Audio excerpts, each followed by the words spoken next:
aouzu billahi mina sheytaani rajim bismillahi rahmaani rahim alhamdulillahi rabbil alamin jërë ngeen jëf auditeuru Mbour FM TV wala ma ne téléspectateuru Mbour TV ñu ngi nuyu ñëpp di am mbégte ak bànneex di dellu si fii ci kàttanu borom bi ni ñu leen ko waxee woon ngir dëkkal leen seen émission leeral ñëpp xam nañ ne nag émission leeral dañ koy faral di def samedi bu ne 12h jàpp li nga xamante ne moom mooy 14h mais dañuy wax ne bés bu nekk ak la cay xew ndax gan bi ñu am tey par rapport ak calendrier ba ñu waxtaanee ñun d'accord nañu ñu pousse émission bi ba 18h wala 18h li jëm 18h jëm ci kaw nu mu ko waxee woon nag respecté na ko suñu gan tey moom mooy Cheikh Bamba Dièye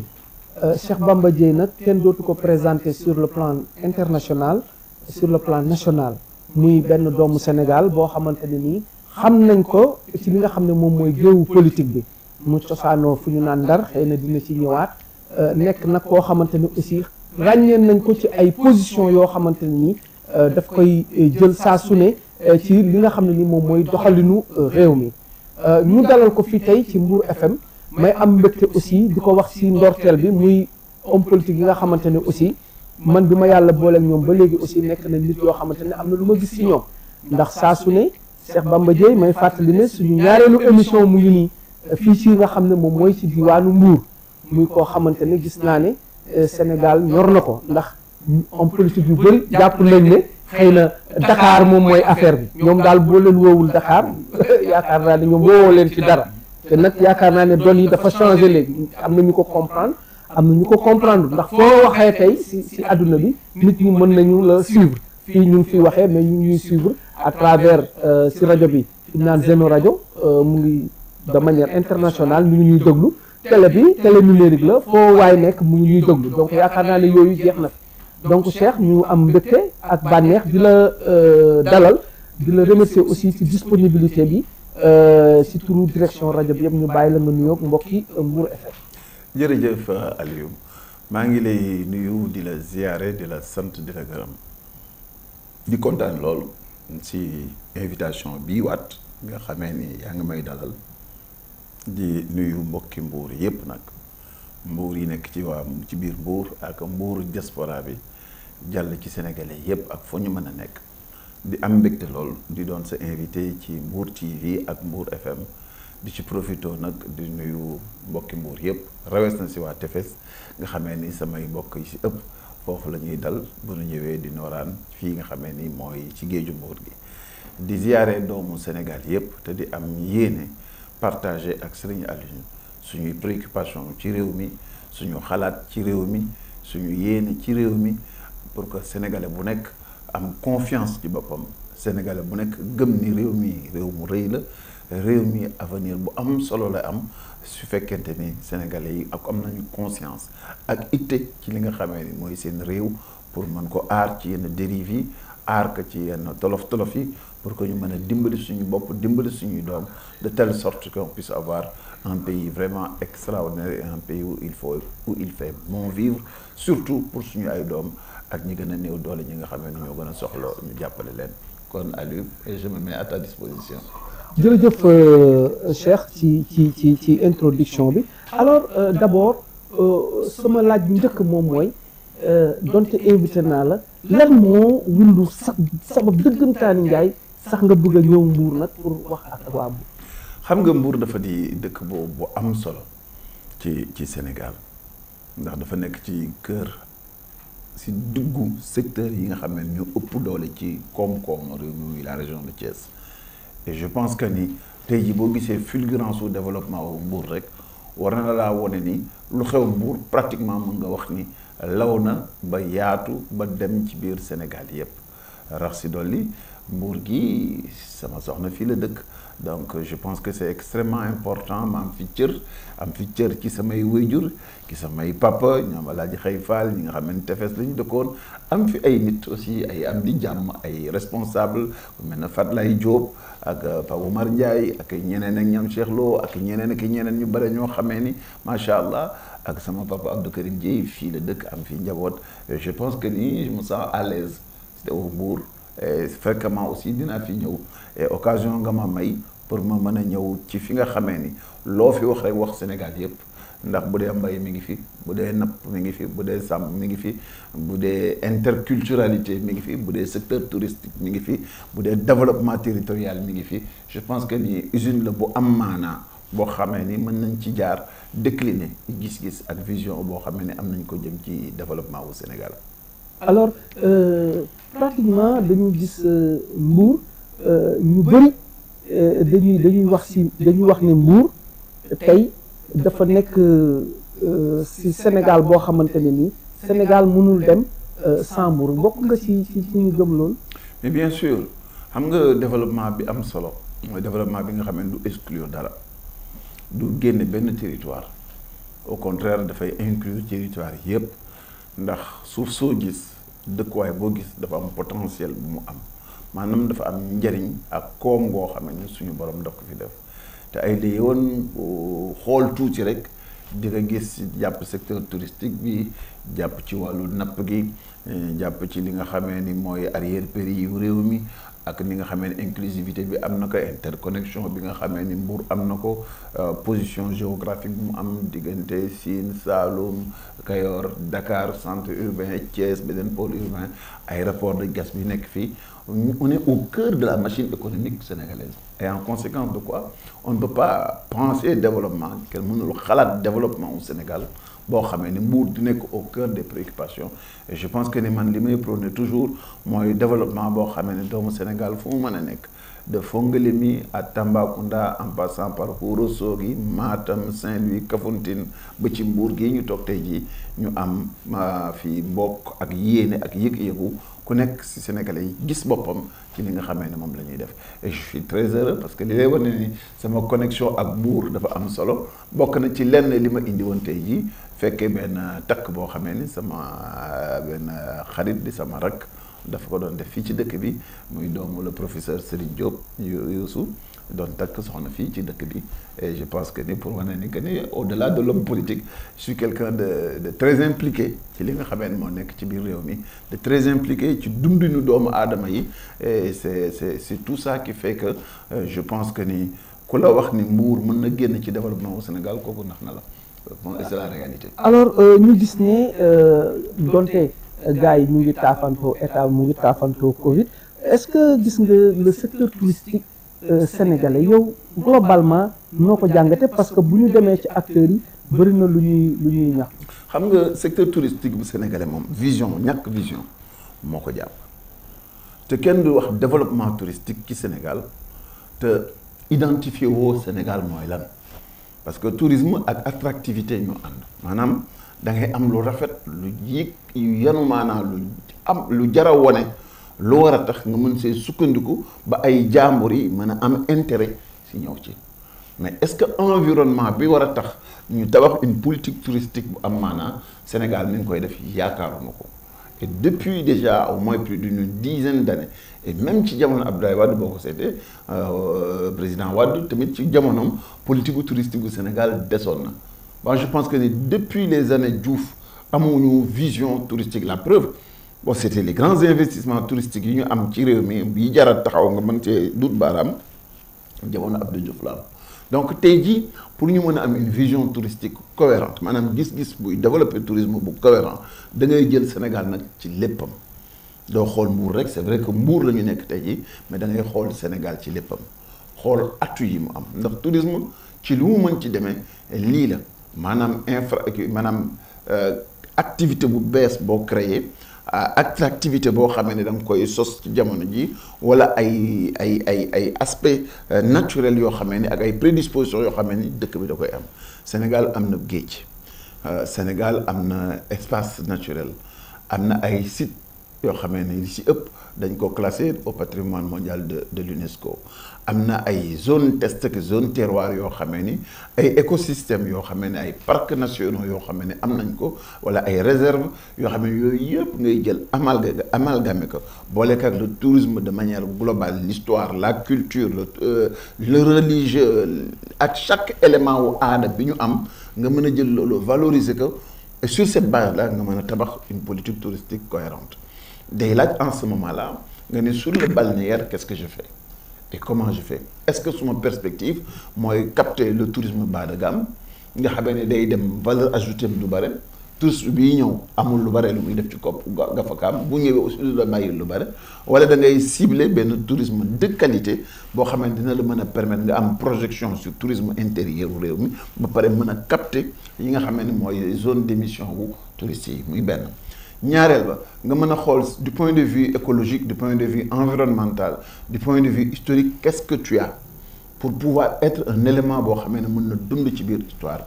boo seetee le littoral da ngay tàmbalee Ndar ba Kafountine donc zone de prédilection la pour le tourisme balnéaire qu'est-ce qui a été fait suffisamment en dehors de li ñuy defoon ak Saly Portudal fii ci Mbour lan la ñuy defaat feneen est-ce qu'on a suffisamment investi est-ce que la ñu def ci Cap Skirring doy na est-ce que Saint-Louis a été suffisamment valorisé est-ce que zone Pout bi réserve yi nekk foofu mën valoriser nañu def donc il faut valoriser def nañ compte Sarène waaw non xam nga c'est bien mais da ngay xool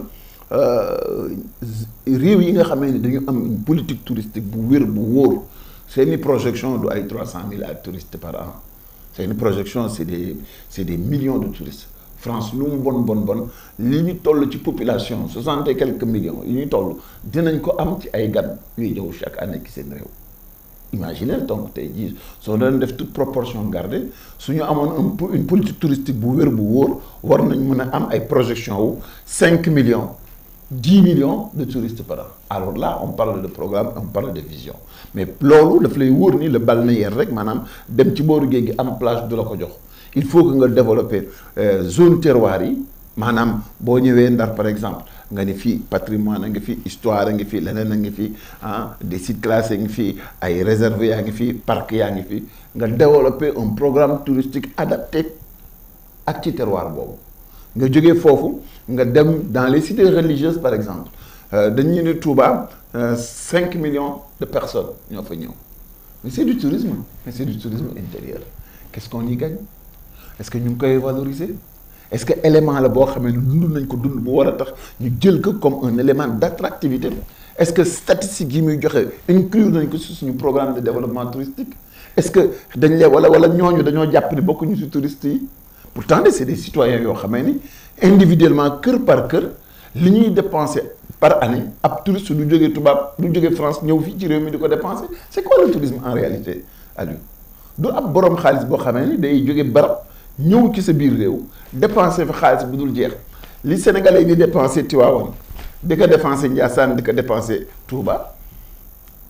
c'est plus que ce que tubaab amène dans le pays donc la politique de développement touristique bi ñu war a am dafa war a fexe zone terroir yooyu ak attractivité yooyu zone yi am ñu teg ci un programme de développement touristique adapté boo xamee ne day yokku valeur ajoutée bi indil plus-value ba pare du point de vue statistique ñu mën koo intégrer ci suñu programme de développement touristique ñu xam ne lii actif la ci li nga xamee ne mooy tourisme benn aspect grand nga jël sur le plan des réserves tey jii tu as le parc du Niokolo parc Niokolo ñun ba ñu nekkee xaleel ak parc Niokolo bi tu sais que ni il faut que ñu defaraat ko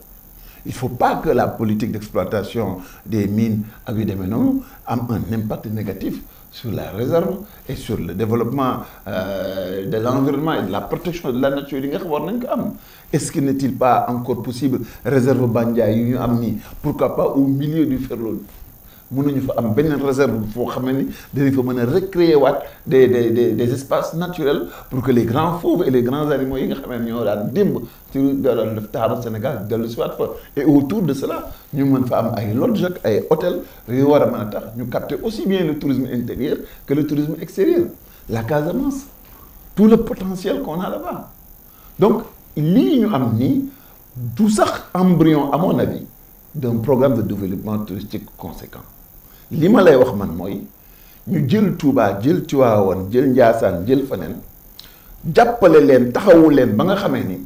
ñu mën a yokk li nga xamee ne moom la sénégalais bi déjà am yéene di ko dépenser ndax kër lu mu tuuti dinañu dépenser diiru ñaari fan ñetti fan ñaari millions ñetti millions ñii ñu ngi ci 50 ñii ñu ngi ci 70 yoo xam ne dañ koy dépenser c'est de l'argent c'est immense en termes d'attractivité touristique il faut que ñu organiser ko ñu mën a jël suñu terroir bu mel na Mbour par exemple defaraat ko recréer les écosystèmes, amaat un nouveau programme de développement touristique ou de relance de l'activité touristique, cette fois-ci non pas sur le tourisme bas de gamme, mais sur le tourisme de très haute facture et de très haute qualité. Bi nga xamné moy indil ay ressources réew mi. Toutes les réserves naturelles et les zones de prédilection yu ñu am ci tourisme, que ce soit Gorée, Dakar, Saint-Louis, même du point de vue histoire Sénégal, Tata Maba Diakhou, Alloire, parce que c'est ça, la France, là nous avons de quoi développer, c'est le patrimoine naturel et le patrimoine historique. Accès à de quoi. Il ne faut pas que les gens aient un complexe. Li nga am te wutale ka ñen ñi yaa koy rafetal boo xam ne moo war a jaral nit fay avion. mais bu fekkee le politique bi nga xam ne moo ko jiite aussi inculqué wuñ ko yooyu weesu na. moo tax nag ñoo dafa am politique ak politique am politicien ak politique. tey fii ñu toll nii ak niveau de développement bi ñuy aspirer xam nga lii ma lay wax nii daf lay yéem dans le potentiel et l'énergie bi si nekk ak liñ ci mën a indi ak liñ ci mën a taxaw. te dafa am ay prérequis on ne peut pas être dans un développement touristique boo xamee ne boo gënee ñu ngànd la jël sa xaalis dem sa yoon on peut pas être dans un développement touristique boo xamee ni amul ay réceptifs hospitaliers de qualité yoo xamee ni international yoo xamee ni tourisme bu fi ñëwee bu ko feebaree wala mu subir wala leneen daf ko fi mu wóor ni que dina am prise en charge automatique bu immédiat. Je parle de développement réel, pas de tafal daaj comme il devait dire. Non. Moi, je parle d'un programme qui est ambitieux à la dimension au Sénégal. Madame, gis-gisu développement touristique boo xamee ni dafay toll ak fi ñu toll ñun ak fi ñu bëgg ñu yëkkati dañoo bëgg am benn ci secteur activité économique yi ñu tuddee ko tourisme ñu bëgg mu porter l'emploi au Sénégal. Il faut que ñu defaraat suñu ay ressources humaines yi ñu am jëm ci tourisme management bi au niveau du ministère il faut que ñu defaraat ko il faut que ñu définir un bon programme de développement touristique il faut que ñu am ay écoles yoo xamante day former dans toutes les branches que ce soit cuisine restauration et cetera ak réception lépp ñu former si en masse ñu xam li ñu bëgg c'est nos meilleures zones de projection touristique ñu ànd ak suñu ay architectes dessiner fa loo xamee ni day mucc ayib boo xamee ni day méngoog suñu projection ak suñu gis-gisu tourisme jàppale suñuy cités religieuses inclure leen dans notre vision de développement touristique parce que yooyu yëpp c'est des éléments d'attraction ndax bu màggal jotee wala gàmmu jot ay nit dinañu jóge États-Unis jóge Australie jóge France jóge fu nekk te dara du leen kat jaral lu dul gàmmu gi wala màggal gi que ce soit à Ndiassane à Tivaouane muy ñëw na Ndiassane wala muy Medina Baye fu mu ci mën ci doon on a des éléments pour attirer les autres il faut que ñu gëm ni yooyu ñu am nag moom la ñu war a booster dooleel leen ba nga xamee ni dinañu mën a am il y a un élément yoo xamee ni Macky Sall da commencé na di ko def et je suis très content te jàpp naa ne ku fi nekk président de la République da nga ko war a gën a yokku mooy l'appui qui est fait au niveau des familles maraboutiques et surtout des zones des villes yi nga xamee ni c'est des villes religieuses il faut que ñu jàppale leen pour que seen standing de réception yëkkatiku pour mën a capter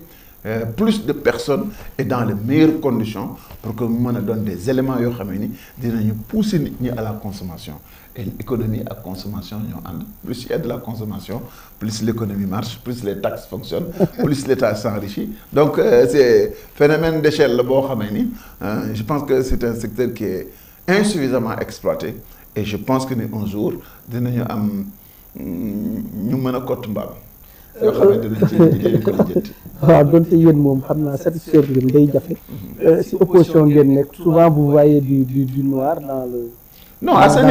niveau-là, je vais te couper tout de suite parce que non, moi je parle de fait. Là, franchement, qui développement touristique non, c'est encore très en deçà de ce que du potentiel du Sénégal.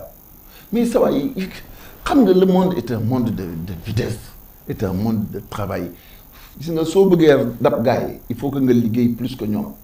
Il faut que tu travailles plus que nous. Si nous voulons un pôle d'attraction touristique, mais si nous voulons il faut que nous fassions un effort. Parce que si vous voulez tu dois fournir nécessairement plus d'efforts. Et tu sais, je sais, et nous ce que nous avons aujourd'hui n'est pas du tout compétitif par rapport à ce que se fait de mieux dans le tourisme international. Sans transition, il y a fini tamit foofu sax yaakaar naa ne nga gën a maîtriser ndax dëkk ba nga dëkk napp dox na fa lool da nga ñëw tamit si dëkk bu napp dox lool alors je pense que foofu moom état bi jàppale na ñi nga xam ne ñoom ñooy pêcheurs yi jox leen ay machines pour que liggéey bi gën a ñëw foofu yaakaar naa ne secteur boobu aussi. wax nga ni yow yaa ko waxal sa bopp de kon nee nga ni moom laa gën a xam kon bu ma ci waxee nangu dégg nga xam nga tey on parle de toujours bu ñu waxee tourisme on parle de développement de ce secteur bu ñu waxee pêche on parle de développement de ce secteur dama lay jox 2 éléments yoo xamee ni tant que mi ngi fi il y aura jamais de développement de pêche tey jii ils ont signé pour 10 milliards des accords avec l'Union européenne yoo xamee ni ils pompent des centaines de milliards par année. Tu crois que loolu mooy développement touristique? Je ne le pense pas. À côté de cela le nombre de fraudes maanaam ay bateaux étrangers yoo xam ne dañuy ñëw si suñuy mbir géej sàcc suñuy jën dem buñ ko xaymaa ci at ça fait 140 milliards de pertes sèches par année 140 milliards de pertes sèches par année bu ko état nangoo def wala moom mu sàggan ba def nga xam nga 140 milliards ñaata bateau de pêche ñaata bateau de surveillance nga si mën a jënd xam nga ñaata avion de surveillance nga si mën a jënd xam nga ñaata militaire nga si mën a recruter. Voici les vrais problèmes que nous avons. Est-ce que ñun mën nañu am un secteur de la pêche boo xamee ni li ci ëpp ay mool lañu ay de manière artisanale la ñuy nappee am seeni gaal bu ñu duggee si biir géej bi fekk fi ay ngandum bateau yoo xamee ni li ñu mën a napp par instant ñoom dinañ toog atum yàlla dañu jot loolu si jën ñu nekk en concurrence ak suñu mool yi suñu digganteeg Mauritanie on n'est même pas capable def li Union européenne def ak ñun mënuñu ko sax def suñu digganteeg Mauritanie mënuñu ko def suñu digganteeg Guinée Bissau mënuñu ko def suñu digganteeg Guinée alors que xam nga moo tax ma ne la notion wu acteur économique moom moo des moom la ñu des gis ci réew mi c'est que pour man borom gaal gi nga xam ne dafa am gaalu mbaaleem wala mu am gaalu maareem mu am fila tournéem wala mu am gaalu maareem kooku c'est une entreprise et c'est un acteur économique suñu ko gisee ni mu war a doon war naa mën a jaral état bi mu dem négocier d'état à état avec les états souverains yi nga xam ne ñoom la ñu nekk dans la partager ñoom la côte ouest africaine ku si nekk wax état au Sénégal pour une année de pêche ñaata lañ lay fay en milliards bu ñu ko waxee ñu jël loolu soit sous forme de subvention ñu def ko mu dem ci secteur mool yi wala boog sax ñu restituer leen ko ñu fay ko sous forme de taxe. Dans ces conditions-là, ces acteurs économiques qui ne sont pas encore élevés à la dignité même d'acteurs économiques dinañu mën a am capacité wu diggante Nouadhibou ba ngay yegg Grand Bassam dinañ fi mën a napp nu mu leen neexee te dara du leen gàllankoor parce que l'activité économique c'est quoi moo di def de la production boo defee production ñu jaay ko sur le marché mu transformer en richesse ñëw yokk ci sa balance commerciale yëkkati sa koom-koom. Mais ces gens-là c'est ce qu'ils font mais même ki seen réew protection naturelle yi ñu war a am yi nga xam ne mooy état bu am fulla fayda bañ accord Union européenne yi ñëw bañ accord ak chinois yi bañ accord ak ñenn ñi nga xam ne ay armateurs sénégalais yi nga xam ne dañuy dem jëli ay bateaux étrangers ñëw jox leen pavillon Sénégal ñu dugg di concurrencer suñu mool yi nekk fii voici les tares que nous avons moo tax ma ne la mentalité développement moo fi nekkagul maanaam gis nga il faut que Aliou ñu am yëg-yëg ni nous sommes une équipe et on veut gagner mooy lan mooy jóge ci état wu ndóol bi ñu nekk nii dem vers le développement et tous les secteurs d'activité yi nga xam ne ay Sénégalais dañ fa nekk di jaay di daan seen doole dañ leen war a jàppale yëkkati leen j'ai dit ce qu'il fallait faire sur le tourisme je reviens sur le secteur de la pêche d'abord concurrence illégale bi nga xam ne inacceptable bi ñuy am il faut que ñu arrêter deuxièmement restriction wu marché bi ñu am sur les côtes sénégalaises ñu yaatal ko mu jël toute la côte mauritanienne gambienne bissau-guinéenne Sierra Leone Libéria ba ngay yegg Côte d'Ivoire bu ko defee suñuy mool yi am liberté te ay jàmbaar lañu ñu ñeme liggéey lañu bu fekkee fu nekk état dafa dem ni Union européenne def mu signante ak accord yi suñu boy yi dinañu xëyee fii ci Mbour dem ba fa jën ba nekk jàpp ko bu doy sëkk indi ko fii bu ñu ñëwee tey ci seen njaboot c'est comme ça qu'on développe. mais lu tax doo leen wax tamit mool yi nga xamante ne dañuy dem napp jën yu ndaw yi di leen bàyyi ci plage bi loolu tamit yaakaar naa ne. mais xam nga loolu lépp c'est un système global parce que yow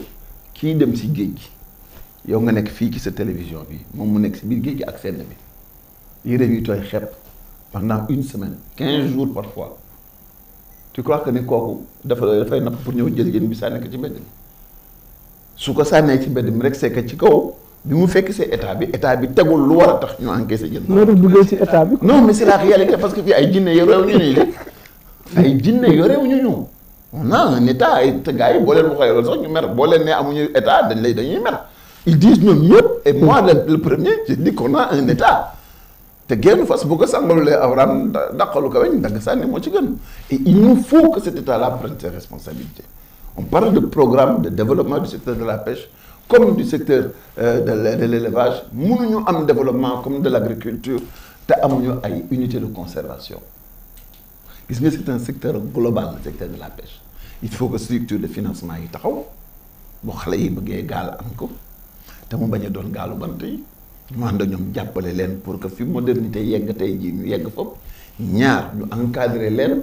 pour que éléments yi nga naan indi may nañ leen moteur li ñuy jaay ci moteur ci Sénégal gi depuis 1960 bu ñu amoon fulla war nañu am ay unités yu koy fabriquer fii ci Sénégal muy benn li ñuy jënd ci filet de pêche te ça ne demande pas une technologie monstre bu ñu amoon fulla war nañ ko mën a defar fii ci Sénégal ndax réew yi bëgg a téye seen balance commerciale mu positif di ko yokk chaque jour fu ñu am déficit bu rendee déwén dañuy combler déficit boobu ñun rek Afrique ñooy nelaw rek nga ne déet waaye ma ne la indil nag des unités de conservation bu jën bi ëppee ba ëpp ñu mën ko conserver bu demee ba marché neex ñu mën ko jaay plus-value si ñoom mu am njëriñ. en tout cas Cheikh Bamba mënul def loolu moom en tant que. mais Cheikh Bamba mu dafa mën a Samba mënul. Sénégalais je dis. non Samba mënul kanamam mën gannaawam benn nag si benn dëj rek la mën a dee. où je suis un acteur politique à temps plein ce que je fais et je vais avoir en ce moment-là une activité économique ultra réduite où je décide d'être un acteur économique et je décide d'avoir une activité politique ultra réduite. dama def choix man. dama bëgg a wax sénégalais bi nga xamante ne am na moyen tamit. mais pour sénégalais boobu il faut que ñu encadrer ko xam nga gis nga fu dara nekkul il faut que l'État crée les amorces le démarrage économique bul compter ci benn citoyen mu ñëw jël alalam fu dara nekkul mu ko fay samp déedéet État mooy créer écosystème de développement mooy indi li manqué li feeñul li apparent wul mu samp ay samp yu dëgër yoo xamee ni bu citoyen bi xoolee ni mesure de protection yi état bi am mesure d'encadrement yi état bi indi mesure de financement yi état bi indi assumation wu gestion wu production yi ni ko état defee ça fait que ce secteur là est un secteur hyper rentable te borom xaalis bul sonn foo xamee ni lépp baax na tout quand tous les voyants sont ouverts ils amènent l'argent mais àll ab dara nekkul non Moussa Wade ba ñu dugal fa xaalisam c'est ça dont je te parle tey jii.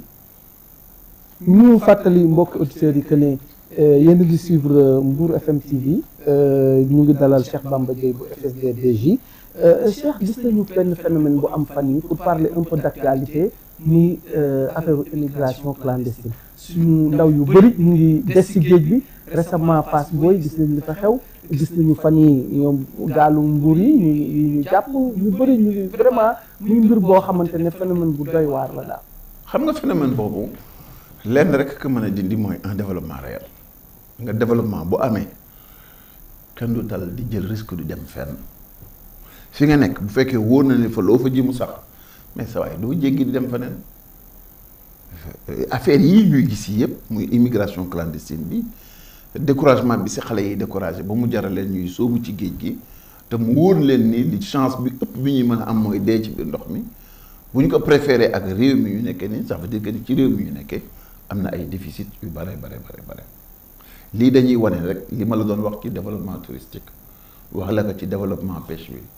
ak li nga xamee de temps en temps non seulement jën bi day jafe-jafe lool pour nga am ko mais bu baree sax boo ko indee doo am foo ko denc et ce n'est pas seulement pour Mbour c'est valable pour Saint-Louis c'est valable pour Fass Boye c'est valable pour Kayar c'est valable pour Dakar c'est valable pour Djiwalo c'est valable ba ngay yëgg Kafountine c'est le même problème que nous avons partout donc il faut nécessairement que ci wàllu gu mel noonu ñu mën ci am ay réponses yu efficaces yoo xamee ni moo mën a tax xale bi am si lu mu jàpp mën ko préférer ak immigration loolu mooy immigration bi as gone la goo xamee ni dafa toll ci dugg dooleem yàlla may ko kantanam am santé am nga xamee ni physiquement et intellectuellement am na aptitude def développement mën a téye boppam bu saytee gauche lamb droite mu dëgër mu yëkkati ci kaw mu dëgër mu xëcc ci suuf mu gën a dëgër te kenn fekk ko ci amul benn possibilité boo xamee ni teg nañ ko pour mu gis ci boppam bu demee ba nga xamee ni wér na que ni tabax benn gaal yàpp ci 70 personnes kenn ku ci nekk fay la 500,000 boo ko dajalee moo ëpp doole ci yow que nga nekk ci biir géej gi di ci rey sa bopp yow mi nga xam ne yaay sumb gaal gi xale bi nga xam ne dafa ni man 500,000 bi moo ko ci dugalee xëy na bu ma demee Espagne dina am mbokk mu fa nekk wala ma jàll dem Italie wala ma jàll France dem feneen bu ma demee foofu dinaa fa mën a téye sama bopp je pense que ni choix yooyu ay équilibre yooyu moom la xale yi di def soit ñu jaar ci yoonu dex gi wala ndox mi wala boog tey ji yoonu Amérique jaar Nicaragua et cetera te yépp aventure bu dul jeex la amul lendemain te day wane ni aussi quoi qu'on puisse dire suñuy politique de développement dañuy samp ci réew mi mu neex ñu mu naqare ñu et je suis désolé de le dire et il faut surtout pas regarder affaire politique là-dedans parce que ay fait la c'est la réalité tey ji bu réew mi baaxoon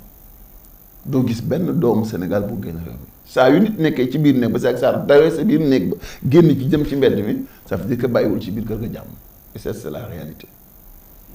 alors Cheikh dama bëgg nag ñu dugg léegi ci politique bi parce que sànq ba léegi ñu ngi développement lañ gën a wax que politique mënuñu kii te li naan li xew di jàmbat xaw ma yéen olof yi man pël laa dégguma wolof président Macky Sall dafa tànn sànq ki nga xam ne moom mooy fas yéene seen biir kuréel ñoom jiite leen globalement peut-être ñoom la sax la intéressé mais yow acteur politique nga ci choix bi ci beneen fànn xëy na am na gis-gis boo ci am. xam nga ci choix wu biir kër jàmbur. mandute bi gën a tuuti daf lay wax ni la loo bokkul te assumer ni bokkuloo fa. amuloo droit qualifié tànn yañ fay def ak jëf yañ fay def ca biir la ma koy firi rek mooy na sànq lañ kon topp ñu diwoo suukar ndax ce problème là c'est un problème intra Benno Bokk Yaakaar. Je pense que ni malgré toutes les difficultés yu ñu am pour tànn finalement tànn nañu man nag bokkuma ci biir je suis un acteur politique nekk ci opposition bi ba pare di candidat à l'élection présidentielle adversaire bu fa mën a génne jàpp naa ni koo xamee ne war naa jàmmaarloo ak moom la war a doon donc li ma gën a amal solo mooy que ni c'est pas la personne en tant que telle bi ñuy jàpp bi ñu tànn ñoom defe naa ni Amadou Ba la bu doon keneen tamit même gis-gis bi ma am ci jëmm jooju moom laay am ci moom parce que li ma amal solo mooy c'est le résultat global des 12 années yi nga xamee ni ñoom nekk nañ ko ci bopp réew mi moom laay xool te bi may def candidature jiitu na choix wu Amadou Ba kon suma candidature bu jiitoo seen choix ñoom ça veut dire que ni sama candidature porté wul ci kanamu ak identité wu ki ñu tànn ñoom mais dafa porté ci jëf ji nga xamee ni globalement ñoom ak seen président bi jiite woon réew mi def nañ ko ci biir réew mi loolu laa jàpp ni dafa tuuti trop par rapport ak ambition yu ñu am loolu laa jàpp ni dafa wàññeeku lool par rapport ak état de droit dafa doon lu doy waar par rapport ak justice ak équité bi ñu soxla dafa doon loo xamee ni indil na Sénégal ay manquement yu bare ci li nga xamee ni mooy équité ak égalité bi nga xamee ni moom la Sénégalais bu nekk légitimement di yaakaar ci réew mi ñuy wax naan état de droit la ci réew mi ñuy wax naan c'est une vieille démocratie donc c'est le rendu global d'une alliance moom laa xool ñàkk maa doy ba en 2014 ma bàyyi leen nañ ma ñàkke woon doy en 2014 te yàlla c'est là quelques années noonee la diggante bi defuñu fi lu tax ma jàpp ni war nañoo mériter confiance u Sénégalais yi et ça c'est l'esprit politique et l'esprit partisan mooy wax et te li may wax aussi dama koy assumer je pense que ni li ñu dund ci réew mi ci fan yi passé ak weer yi passé wane na ni qu'on a frôlé la catastrophe te bu ñu ko frôlé rek ça veut dire que ni du côté de l'opposition et surtout du côté du pouvoir am na ay manquements yu jiggi dayoo yoo xamee ni état bi surtout def na ko jëm ci askan wi jëm ci parti politique yi jëm ci développement réew mi et léegi ñu ngi jooy affaire immigration di wane ni Sénégal réewu ndaw la te ndaw yi depuis plusieurs années amuñu benn tontu boo xamee ne am na maanaa boo xamee ne mi ngi jëm ci wutal leen liggéey jàngal leen wutal leen formation ba pare jàppale leen te tey jii ba fi tey maa ngi man ak yow ñuy wax statistiques yi gën a wér ci réew mi ñu ngi wax naan am nañu entre 1 million à 1,5 million familles yoo xamee ni ñii bu ñu añee duñu reer ñii dinañu fay suba ba ngoon jot te kenn du tàkk seen biir kër loolu lépp laa xool nag man ba jàpp ni mérité nañu lu gën loolu foofu mérité nañu am un état de droit bu wér mérité nañu am démocratie boo xamee ni ñëpp ciy gis seen bopp mérité nañu am justice bu wér boo xam ne ñëpp ciy gis seen bopp mais surtout mérité nañu am qualité de vie am jàmm am salaam am dëkkuwaay am as tuut loo xam ne dañu ko mën a téye suñu bopp téye ko suñu njaboot ba pare am sentiment que ni réew mi ñun ñëpp ñoo ci am amul ay citoyens yoo xam ne ca kaw la ñuy nekk lu leen neex def lu leen neex mel te dara du leen ci fekk ak ay citoyens yoo xam ne ci suuf a suuf la ñuy nekk du ñu am dara te bu ñu fësalee seen yéene ak seen Pastef fu taxaw ni dañoo bëgg a bokk ñu fekk leen fa boole leen seen dëgg duma leen c'est ce type de Sénégal là que je veux que nous changeons loolu mooy justifier sama candidature j'y prends acte nag ci décision bi ñu jël ñoom am ku ñu tànn keneen ku ñu mënoon ci tànn tamit adversaire rek laa koy xoole et je pense que ni cette fois-ci moom surtout comme moom la ñu jiital ci seen kuréel googu dina am préoccupation fexe ba compétition bi doon compétition bu transparente doon compétition bu équitable doon compétition bu juste boo xam ne ni ci war a bokk yépp dinañ ci bokk te kenn du ci indi par parloo parce que ce n'est qu'à cette condition là que si la ñuy construire Sénégal ki ñu bëgg. Cheikh sànq da nga wax ci sa biir wax nga ne on a frôlé la catastrophe. nga ni responsabilité opposition pouvoir. Bien lu ma koy dégg parce que ñu bëri dañuy jël mbir mi jëmale ko ci pouvoir surtout. lan moo ci responsabilité de tout chacun si ñoom. mais parce que nous avons dérivé ñun ñëpp tey Sénégal gi Sénégalu par loolu que tu sois dans l'opposition comme dans le pouvoir malheureusement ñu ci bari suñu suñu dëgg seeni intérêt ak seeni ay gis-gisu bopp ak seeni parandoo la ñuy xool boo àndeek man loo wax dëgg la boo ànduleek man ak foo mën a langaamu nekkoo ci dëgg te amoo benn droit. C'est ce Sénégal-là que nous, les acteurs politiques de tous les côtés, on a construit. Et c'est ça pourquoi on a frôlé la catastrophe. Mais, si on a une responsabilité, nous avons une acteur politique de l'opposition. On a eu des élections. Nous avons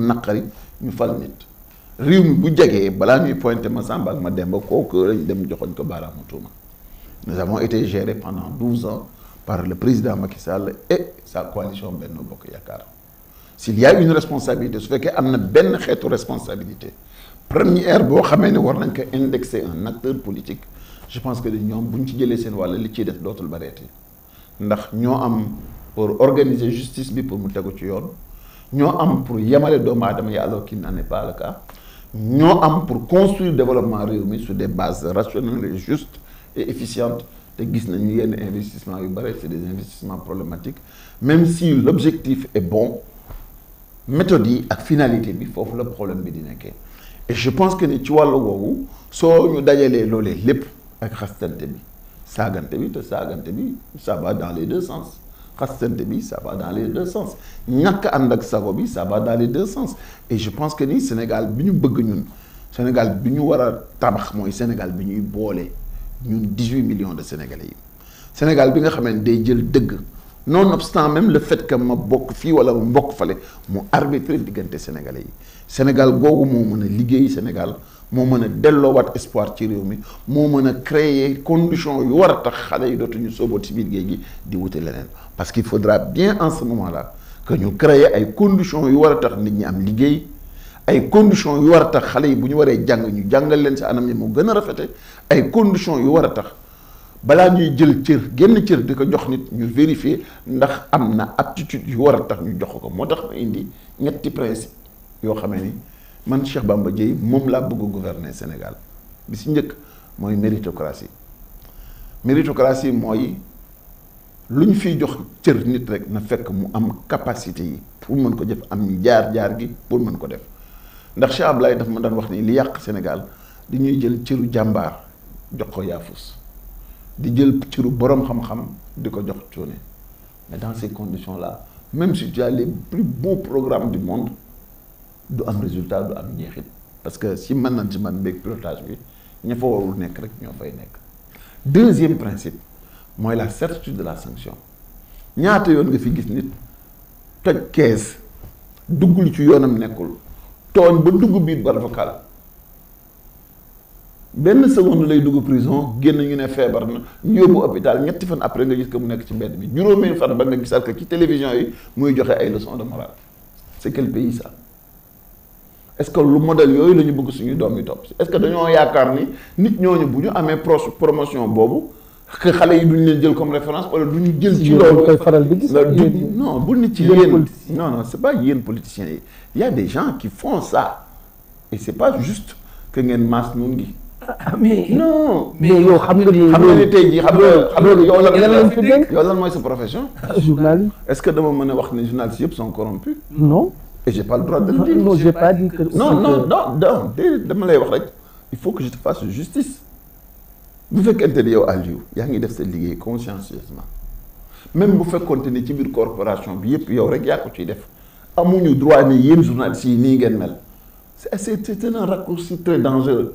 parce que xam nga loolu lan lay wane mooy que ni lu waay def effort ñu maas nun gi mais moi et beaucoup d'autres comme moi ça fait très longtemps que je suis dans l'activité politique te mosuma fee jël alalu kenn mosuma fee yàq alalu kenn mosuma fee sàcc alalu Sénégal mosuma fee dugg lu sama yoon nekkul et je me fais violence pour rester dans cette dynamique là. ñun ñoo la tooñ. non déedéet yéen a ñu war a dimbali ba nit ñu mel na ñun ñii mën a am respiration taxaw bu ñu defee loolee lépp et je te dis que déjà en 96 j'étais conseiller régional ce qui veut dire que ni su ma discipliner sama bopp ci loolu téye si sama bopp yeewu suba xool télé bi ñu ne yéen politiciens yéen ñëpp a yem. non pas yéen. ah non je vous le dis. imaginez non dama lay wax rek non dama du yow mais dama lay wax li ñuy faral di gis loolu li nga wax xam nga li ñuy faral di gis waaw li ëpp ci politicien xam nga ñoom ñu dénk ñu def DG dara xam nga li ëpp si yéen c'est pas yéen ñëpp. waaw voilà. non te encore que ni moo tax modèle wax gi suñu bëggee delloo si waat les grands journalistes de l'époque dellu si waat on a intérêt à valoriser donte benn nit la bu ci nekk dañ ko war a jox cëram singulariser ko loolu mooy taxal lu baax s'il y a un acteur politique ou quelques acteurs politiques il ne faudrait pas qu'on dise que c'est la stratégie du verre à moitié vide ou à moitié plein il faut que ñu am perspective boobu parce que xam nga ni man defuma de te yow xam nga ni si acteurs politiques yi néew na si ñoo xamee ni ñoo ma ëpp expérience kon fi ñuy jaar ñoom pour mën a di tibb ci kees yi di dem ak yooyu je connaissais voilà et man bokk du ma acteur politique boo xamee ni je suis resté pendant des années dans l'opposition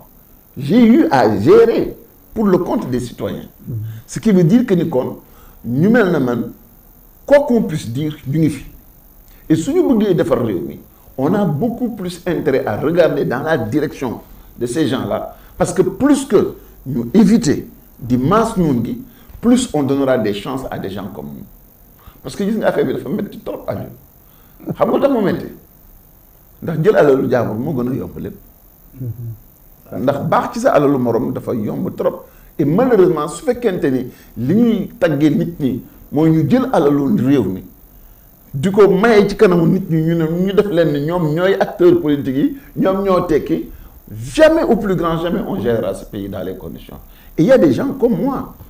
yoo xamee ni ils ont cette discipline là lu ñu xaar kenn pour adopter attitudes yi c'est des attitudes naturelles et normales qu'ils ont et il est temps fii ñu toll nii li tax man la on a frôlé la catastrophe parce que on s'est rendu compte que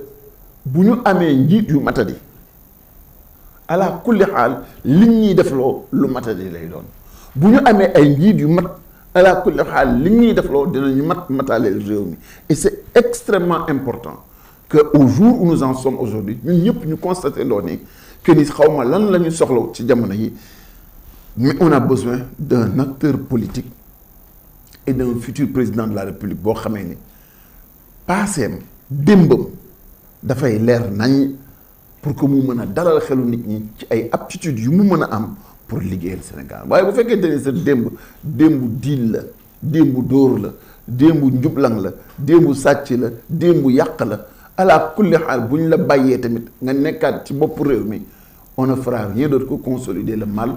et on ne fera rien d'autre que retarder le Sénégal et c'est à ce niveau-là à mon avis qu'il faut que ñu opérer les corrections yi ci war et qu'on fasse la promotion de ceux qui se font violence pour rester dans les règles de l'art de l'action politique ñooñu ñooy defar réew mi et à contrario le reste nous enfoncerons que dans ok on vous reconnaît quand même ça que ñëpp mënuñu saaku pomme de terre yëpp mënuñu baax comme que yëpp mënuñu bon peut-être sax ñu baax yi te jamono yooyu sax dañ naan jël leen mu nëb bi sànni waaw waaye doo boole yu baax yeeg yëpp nga ne ñëpp mais li ñu seetlu si Cheikh Bamba Dièye dama bëgg a poser benn question que man parfois ma ne Cheikh Bamba Dièye est-ce que mu ngi biir Yewwi wala nekkul biir Yewwi wala Cheikh Bamba Dièye ba mu génnee Yewwi kat yàgg na yow tamit mais voilà exactement da bëggoon mais lan moo tax que yéen seen bopp comme ni ñuy waxee ne ñi nekk au pouvoir dañuy voilà rébellion bëri na nangam mais opposition yow sa bopp yi ngay incarné ni mënoo ko gis si sa biir mbokk yooyu nga xam ne léegi li ngeen soxla mooy soppi réew. non je dirais pas les choses comme ça xam nga moi je veux que nit ki daal mu garder ay principe man contre ma nit parce que dama jàpp ni dafa féete pouvoir ma féete opposition ànduma ak nit parce que dama jàpp ni dafa féete opposition man li may xool ci nit ki mooy ay jëfam te loolu la sëñ Abdoulaye yal na yàlla yokk leeram doon wax ne nit ki bu ñu méngalee ay jëfi daawam ak jëfi renam waxi daawam ak waxi renam mu méngoo nañ ko jàpp xam ne nit a ngoog man foofu laay jàppe nit ñi mais position bi muy jël pour le moment du ma yóbbu fu sore te ñëpp xam nañu ni liggéey bi nga xamee ni def naa ko pour dajale opposition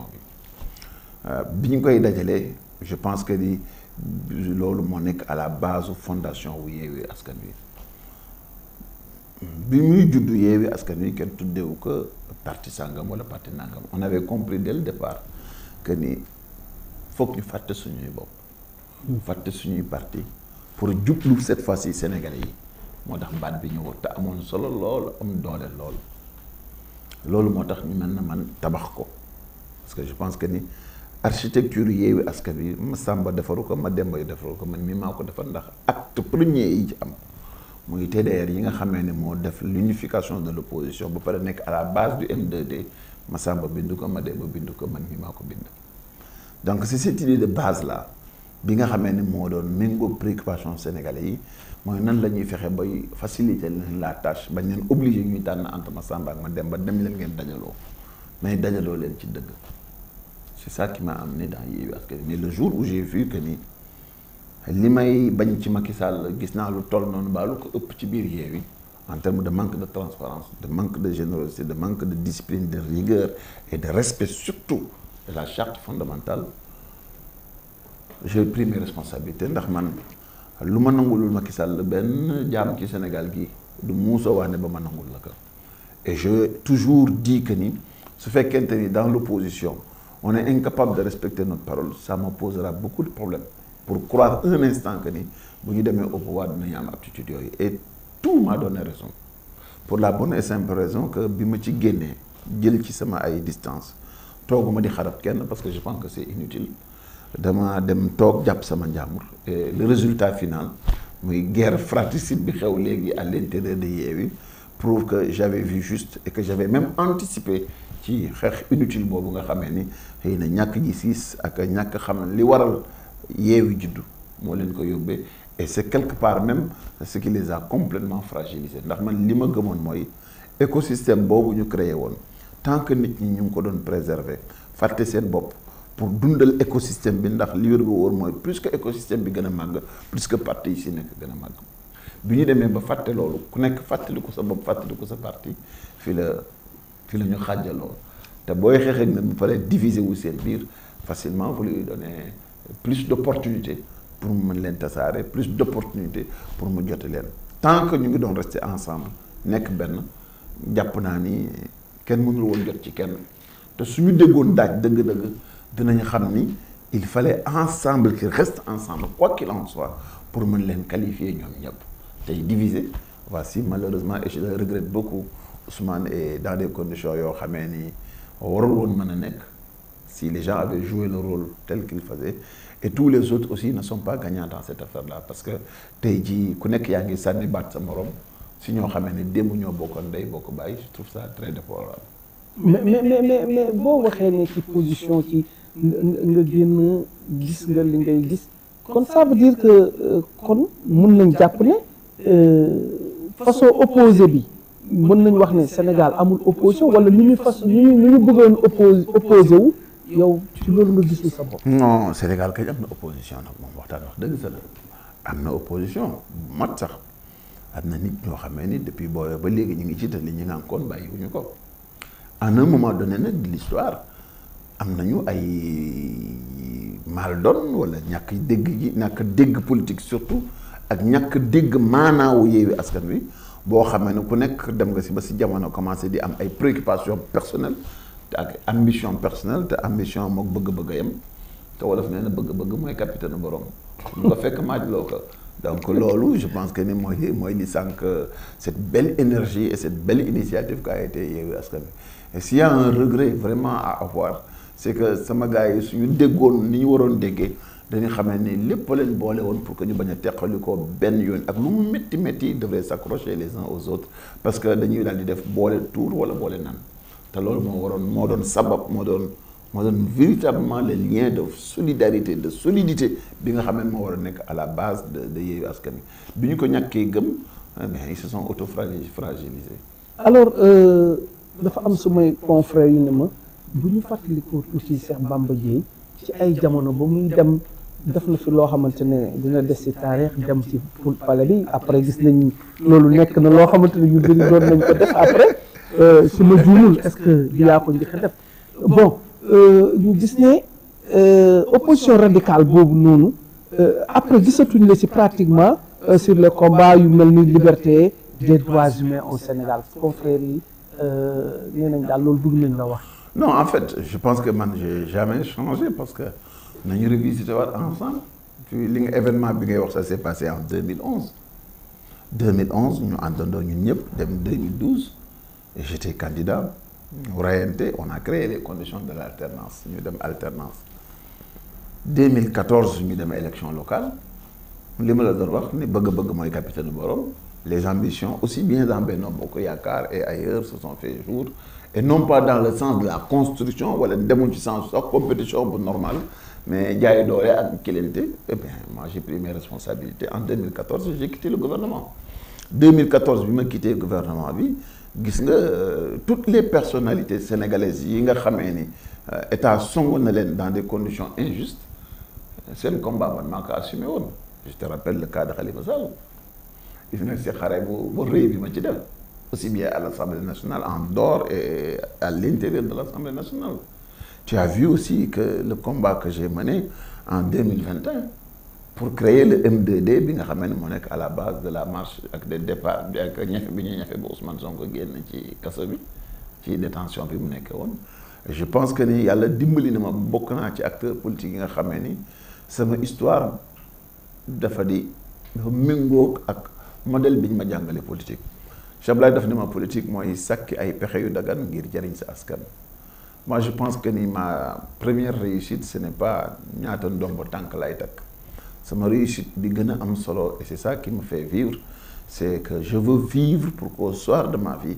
que je n'ai pas le sentiment d'avoir vécu inutilement chaque jour nag ak charge mission bi nga xam ne moom lay am su ma tubaa ba ngoon jot ma xool sama gannaaw gis ni la ma war def naa ko je pense que je suis victorieux et c'est la raison pour laquelle parfois di nga gis ni dina am ay prise de position ak ay combats yu may assumer vis-à-vis des intérêts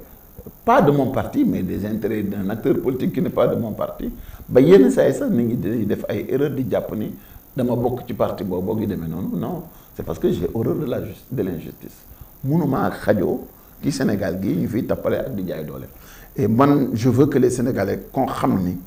je suis constant et que sama parti véritablement mooy le Sénégal et chaque fois que ma gisee ku nekk ci injustice peu importe ban boor de féete je me solidarise à ses côtés et je me bats avec tous les moyens que j'ai ak l'énergie de désespoir pour que mu jot ay droit am. Je pense que c'est le minimum qu'un acteur politique doit faire.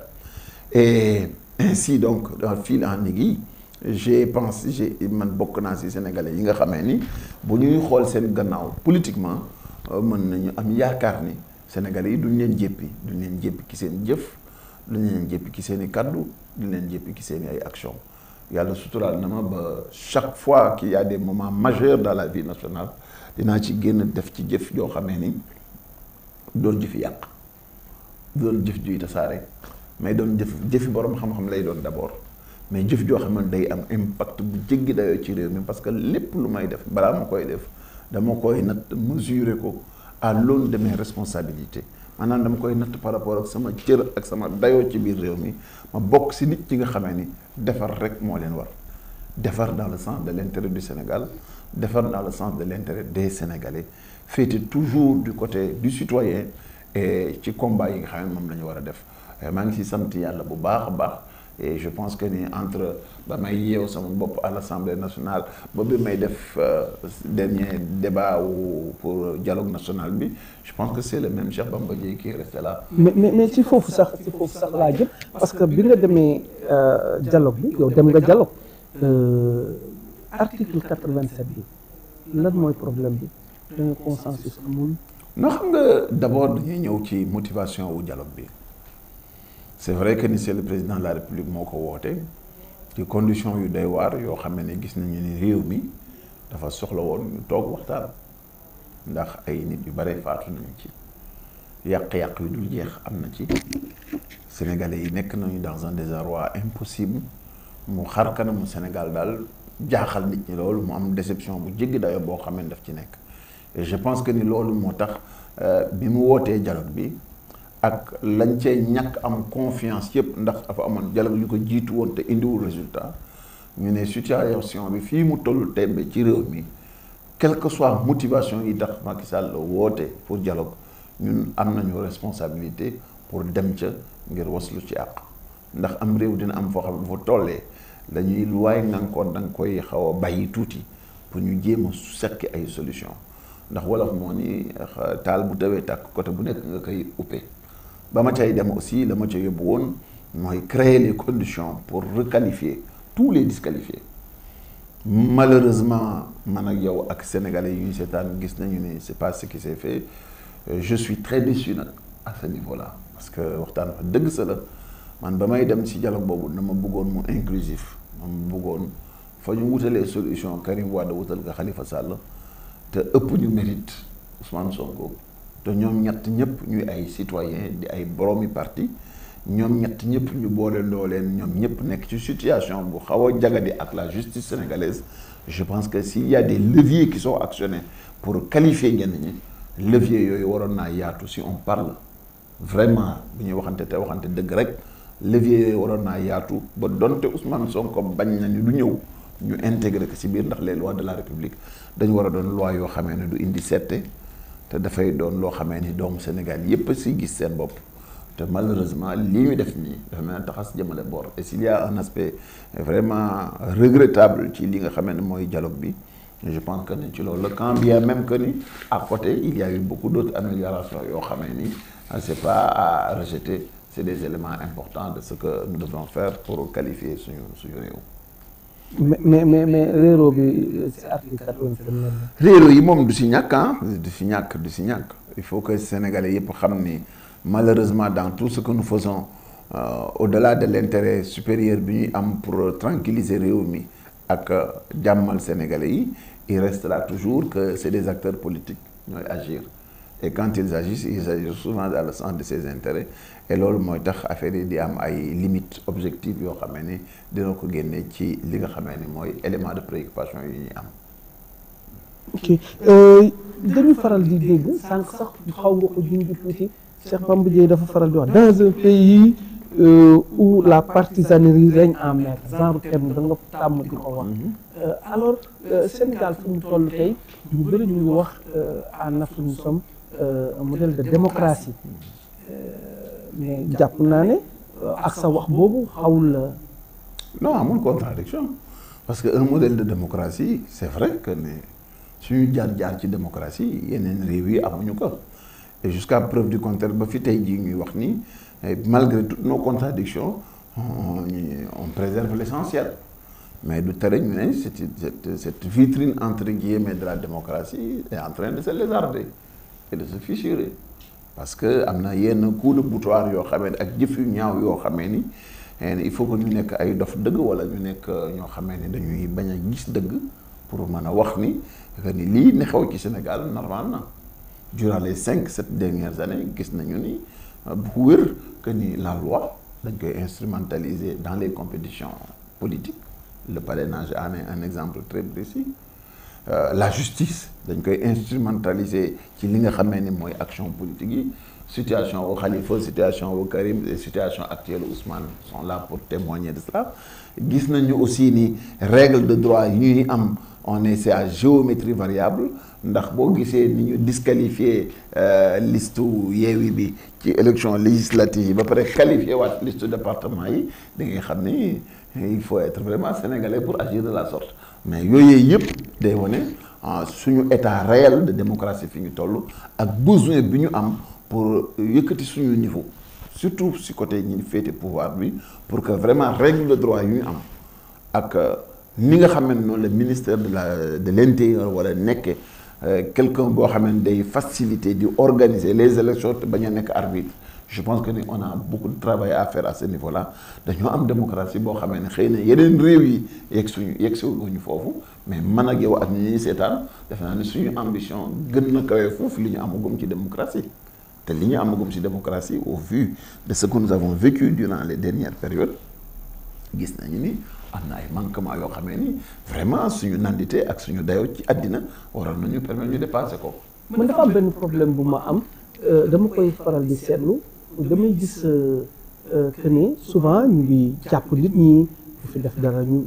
denc la mais bu ñu dellu see ci yéen ci homme politique yi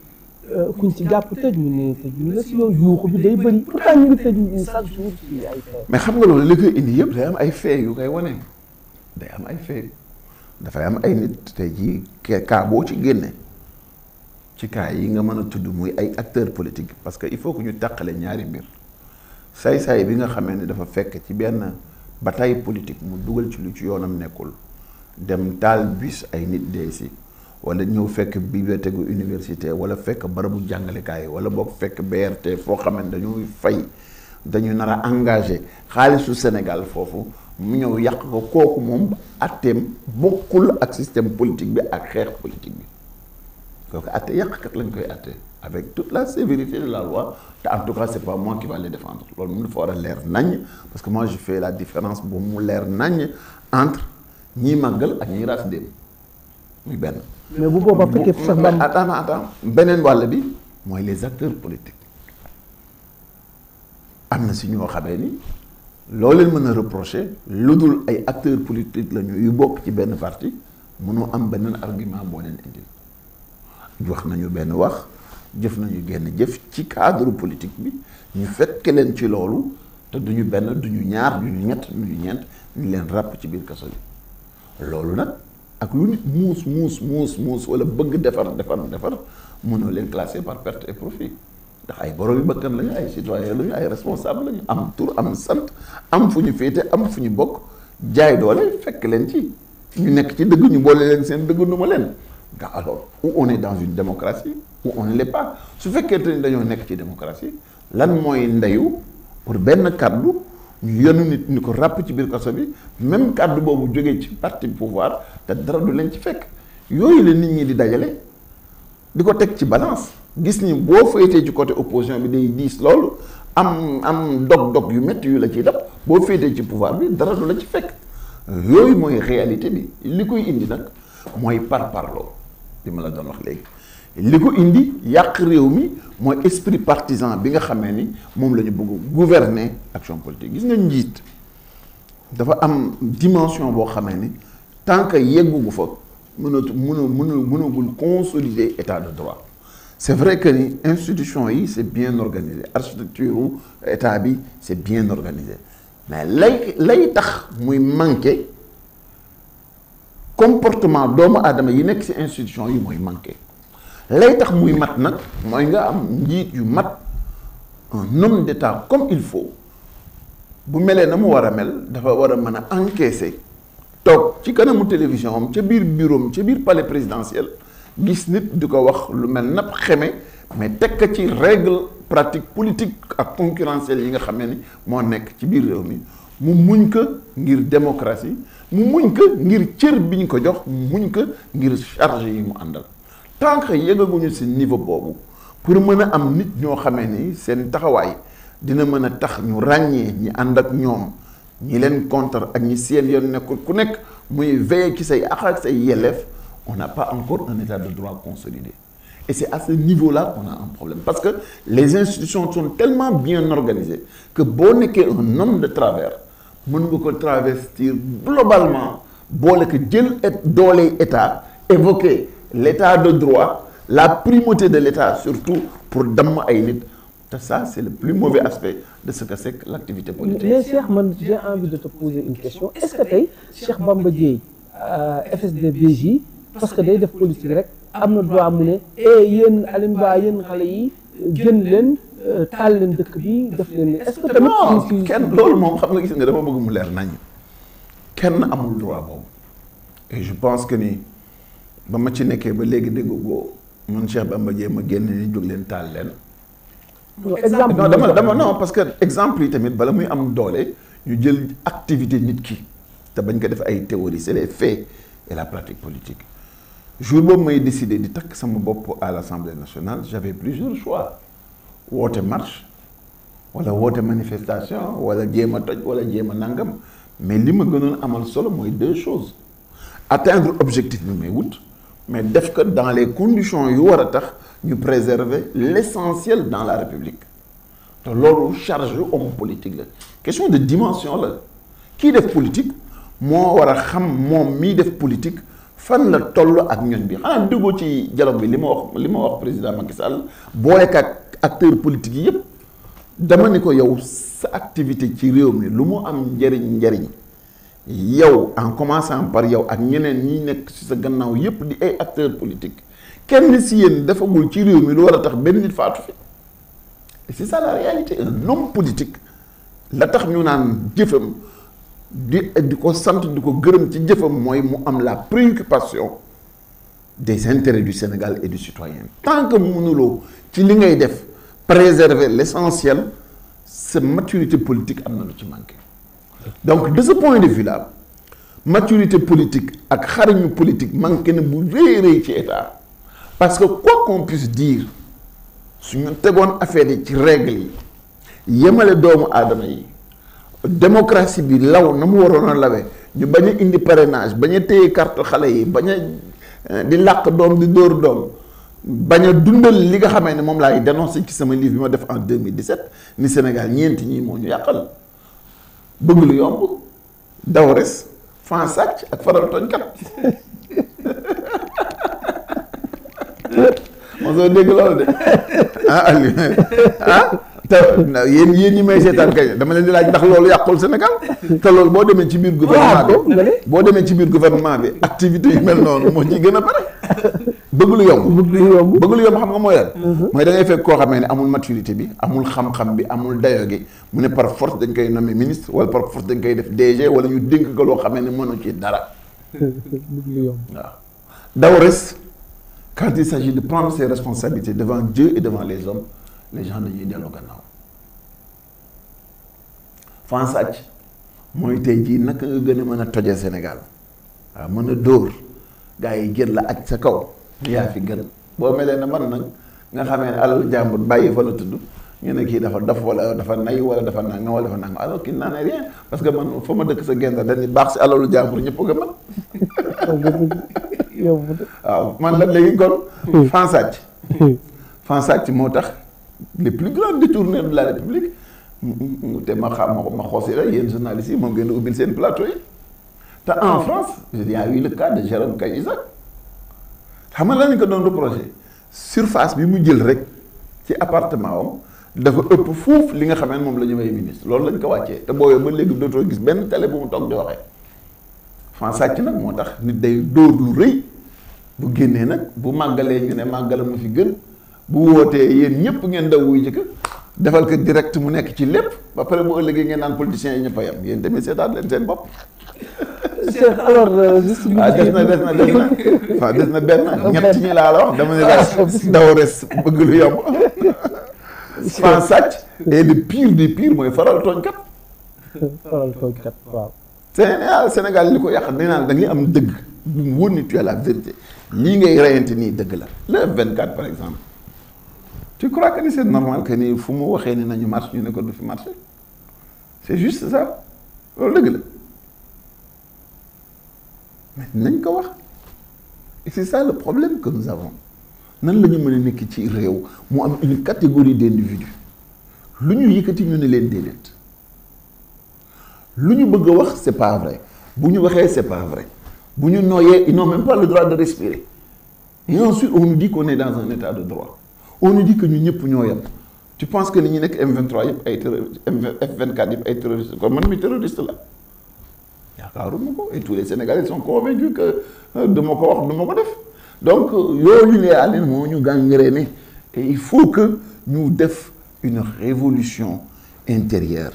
maanaam ñu soppi doxalin changer ay nit changer ni ñuy tànne parce que li ñu rey yëpp dara yóbbuwuñu ko ñu tànnin bu bon ñi ngeen di tànn boo ngeen dee depuis indépendance ak léegi du ñu waaja waa ji dafa war a nekk nit koo xamee ni kenn du ragal loxoom kenn du ragal laminam lu mu am bokk ak yéen te lu ngeen am mu bàyyi ak yéen et ces Sénégalais là sont nombreux et j'en fais partie et c'est une des raisons principales pour lesquelles moo tax ma fas yéene doon candidat ci élection présidentielle. alors loolu nag si la ñuy tëjee dama bëggoon laaj ndax yow coalition ngay demee wala yow kott dong yaa fas yéene. non dama ma man kott dong fi mu nekk nii kay maa ngi ak sama coalition. di ko tabax di ko yaatal nag. di ci woo Sénégalais yëpp xam ngeen nag gars yi gis ngeen. kaay leen nag ma wax leen tuuti. kaay leen ma wax leen tuuti lu barewul. bu leen wéree ni Cheikh Bamba Dièye mii bu leen waxee ni sàcc dina jóge ci réew mi wala dina fi wàññi ko bu baax da ngeen koy gëm parce que dundam yëpp noonu la ko mele bu leen nee dinaa leen defal dara mën ngeen ko fayee bor bu leen nee dinaa leen yamale vous êtes conscient que je suis capable de le faire parce que su ma dund démb su may jëfi démb ak su may kaddu démb génnul loolu tey jii nag ñu toll ci jamono joo xam ne dëkk bu lëndëm bu jaxasoo la ñu war a tànn kan moo war a jiite Sénégal pour saxal jàmm ci réew mi jubale Sénégalais yi je pense que je fais partie de ceux qui ont les meilleurs profils pour dimbali leen ci wàllu boobu waxuma ko parce que je suis là en train de faire de la politique mais je le dis parce que c'est la réalité et c'est la vérité man xam naa li may dund lu ma doon xam naa may kan te fas yéene wu ma doon candidat wu parti wax naa leen léegi su doon sama sago te mu ànd ak seen bëgg-bëgg candidat wu Sénégal yëpp la fas yéene doon parce que j'ai les moyens aujourd'hui pour jubale waat Sénégalais yi pour boole xol yi boole yéene yi te wallaay bu ngeen ko ñemee di ngeen xam ne di ngeen regretter lu tax ngeen yéex lu yàgg bañ koo def. dañ ko delloo loxo bi non ala kulli xaal ñi mën a kott amaguñu mbaam te benn naan de moo gën camion ngaaga. maa ngi gërëm di la sant. maa ngi gën a sant kontaan bu baax a baax. ci disponibilité bi ak humilité sera bi toujours avec plaisir. ñun tamit ñun lii la ñuy soxla. Sénégalais yi nouveau type ñu mel nii daal bu ma wax sa nouveau type. c'est l'ancien type bii mooy le vrai Sénégal. waaw le vrai Sénégalais. xam nga parce que lii la ñuy soxla. gis nga Aliou. quoi qu'on puisse dire au-delà de la politique et des Massamba des Mademba et de tout ce qu'on puisse dire on dañu am benn objectif sama gars yi. man day li ma gis man mooy war nañoo góorgóorlu jël bët teg ko Ghana teg ko Nigéria teg ko Côte d'Ivoire te waruñoo noppi ndaree raw dabuñu leen jot leen raw leen c'est ça pour moi la destinée du Sénégal ce pays là amatul benn choix lu dul rek nekk tête de pont de l'Afrique émergente et surtout de la sous-région ouest africaine mais diggante bii ak objectif boobu pour ñu mën ko atteindre il faut que mën a génn ñu préparer pour def plus d'efforts liggéey plus que les autres nangu am coono plus que les autres nangu juboo ci suñu biir plus que les autres bañ a faral tappalekat yeeg yàqkat yi refuser la régression et def confiance ñi nga xam ne mérité nañu ngeen jàppal leen et je crois qu'à ce prix là et je vous le garantis l'avenir du Sénégal sera très très radieux te bu ñu si jàppee ñun ñëpp aucun de nos enfants dootoo xalaate di jël gaal naan day dem di dundali feneen ndax li muy am ci réew mi mooy gën foofu ndax Baye Abdoulaye yàlla na yàlla yokk leeram moo ni Aliou sëñ Abdoulaye dafa wax ni kuy saraxe léegi saraxel ndax bisa ngi ñëw di nga jël sa rëy di wut kooko sarax te doo ko gis di nga wër ba tàyyi doo ko gis ndax koo dem di nga fekk mu yore dara. Et c'est ce Sénégal-là que je veux construire avec tous les Sénégalais sans discrimination et de manière inclusive. jërëjëf suñu gan mu nekkoon Cheikh Bamba Dièye di la gërëm une fois de plus ci disponibilité bi di wax ne nii la ku bëgg Sénégal da ngay dem fekk Sénégalais yi waxtaan ak ñoom te yow loolu nga def c'est pas une première hein maa ngi koy wax ci début émission bi rajo Mbour FM direction bi soxna Issa Dior Sall xam naa daa nga dégg turam moom moo nekkoon Sud FM moo créé lu mel nii donc c'est pour vous di yaakaar ne xëy na comme ñu ngi jëm ci ay jongante incha allah di nga dellu si waat oui absolument waxtaan gën a waxtaan ak Mbour waa gën a yaatu boobaa dinaa la gën a indil yeneen yi ma denc kon di leen jox rendez-vous incha allah samedi prochain ci beneen numéro d'ici là portez-vous bien jërë ngeen jëf